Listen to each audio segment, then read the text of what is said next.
KJ Martin has been one of the biggest talking points surrounding this Philadelphia 76ers team, and not always for the right reasons. Martin was signed to a quote-unquote balloon contract this offseason with the expectation that he would be flipped to the deadline for the Sixers' missing piece. But now a couple months into the season, and KJ Martin has overplayed expectations by a pretty significant margin and quietly has made himself an important part of this Sixers team.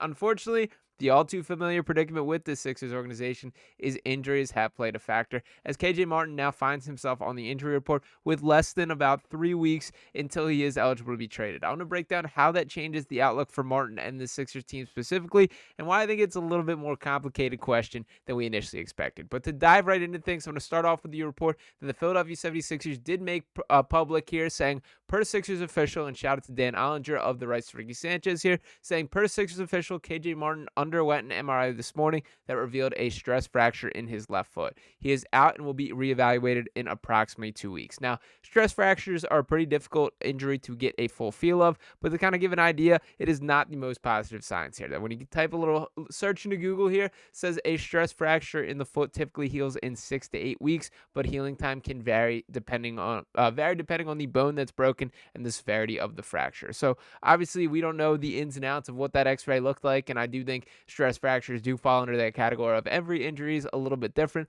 but for the time being, what we do know is that KJ Martin will not be on the floor, and I do think that changes the conversation a little bit from the Sixers team. So let's not forget that right before the injury, that KJ Martin was the starting power forward on the Sixers team, playing next to Joel Embiid. His athletic pop bring a little something to this Sixers team, and he's not a guy who overly shines in the stat sheet so far this season, just 6.4 points per game, 3.0 rebounds, but do want to highlight that 38.1% three-point percentage, which is a huge leap forward for the 23-year-old, soon-to-be 24-year-old, 61.6% from the field as well. KJ Martin has turned himself into a really nice player here, but now to lay out the context of why it was expected he would be traded, I do want to start off with this article from Brian Toperick of Forbes here, and he writes, the Philadelphia 76ers continued their offseason spending free Friday by re-signing forward KJ Martin to a 2-year, $16 million contract per ESPN's Adrian Wojnarowski. They're now well over the NBA's $170.8 million luxury tax threshold and right around the $178.1 million first apron,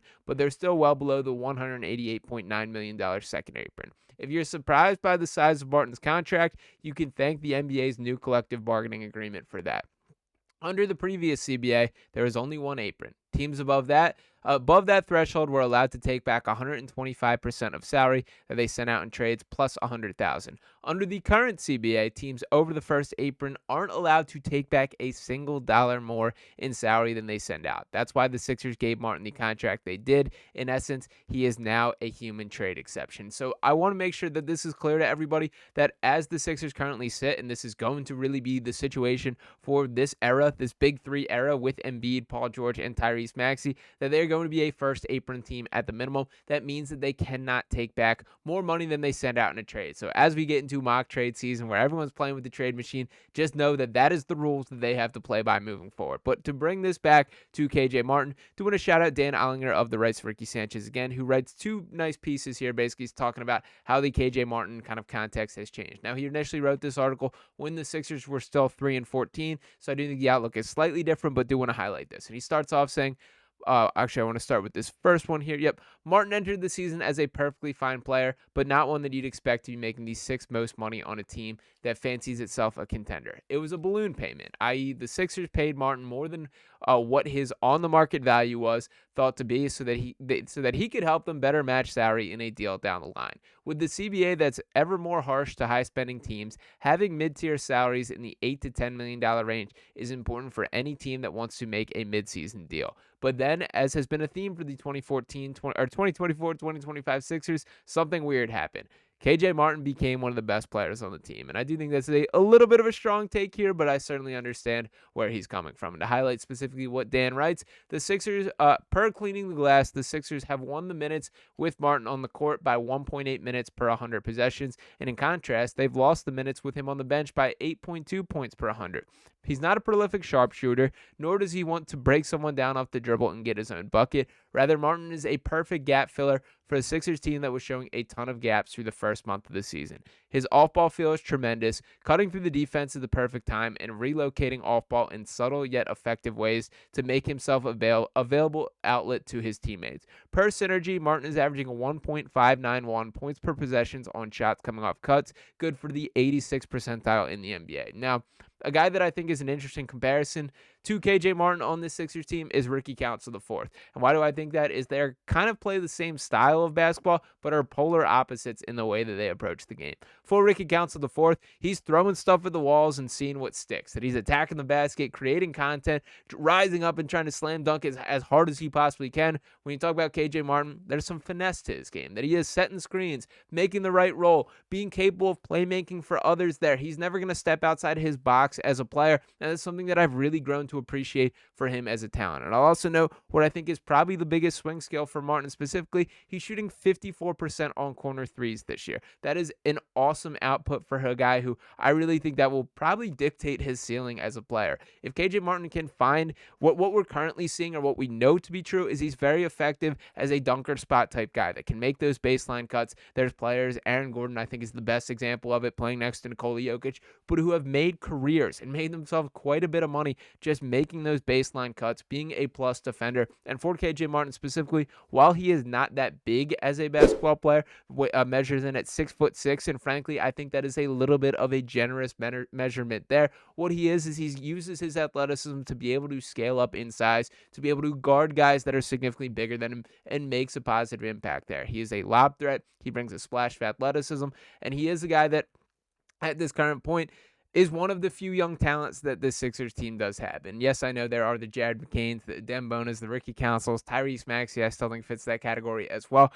But my point being with this is that I don't think you should be in a rush to give up on these young talents. And I think the Sixers have pulled the trigger on that far too often, i.e. Charles Bassey, i.e. Isaiah Joe, all these others you can go down the name of list, or list the names of players that they have given on a bit too prematurely, I feel. So where the situation has changed to me is, while I did approach this with the same concept this offseason, that I thought KJ Martin is just a human trade exception here, my margin for deals I would accept has certainly increased as the season has gone on. Now, I do think that this injury popping up at this current time is the worst case scenario for KJ Martin, that I think he had earned himself a pretty stable and significant role on this Sixers team, and that gets kind of evaporated when you are not an option for Nick Nurse to choose. And that means there are guys like Ricky Council and guys like Gershon Yabusele who are itching to steal those minutes from you there. And that's basically how I think things are going to play out over the next stretch of games. So I am curious, as January 15th is the biggest date to circle in regards to KJ Martin. If we get to that point and this team is still clicking on all cylinders and has found its stride, is if they do kind of reopen that conversation for maybe it is best to maximize him as a trade asset. But the other part that I did want to swing into for this is what I expected at this point in the season, to have a clear-cut idea of what is the missing piece on the Sixers team. Going into the season, I think a lot of us expected to be that power forward spot. I don't really think that is the case. I think Gershon Yabusele is good enough to fill these roles, a guy that I would argue is probably the most true power forward that we've had during the Joel Embiid era. I think he is perfectly fine to play legitimate high-level playoff minutes and be successful in those for those Sixers team.